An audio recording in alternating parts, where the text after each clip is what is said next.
حدثنا ابو غسان قال حدثني زید بن اسلم عن ابیہ عن عمر بن خطاب قادم علی النبی صلی اللہ علیہ وسلم بسبی.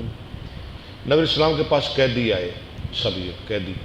فاذا امرأة من السبی قیدیوں میں سے ایک عورت قد تحلب ثدیها تحلب ثدیها بسقی سقی، اس کے پستانوں سے دودھ ٹپک رہا تھا.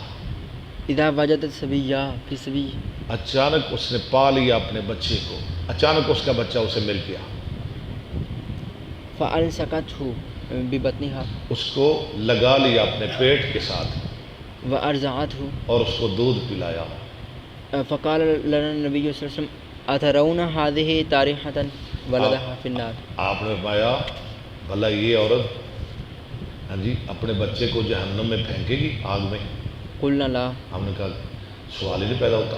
وهي تقدر على الا تطرها، وَهِيَ تَقْدِرُ عَلَىٰ اللہ تَطْرَحَا، اور وہ قادر ہے کہ اس کو نہ پھینکے. عَلَىٰ اللہ تَطْرَحَا.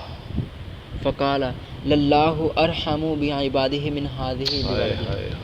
اور فرمایا اللہ اپنے بندوں کے ساتھ اس سے بھی زیادہ مہربان ہے. اللہ تے مان ال ود کے اپنے بندے کو پیار کرتا ہے.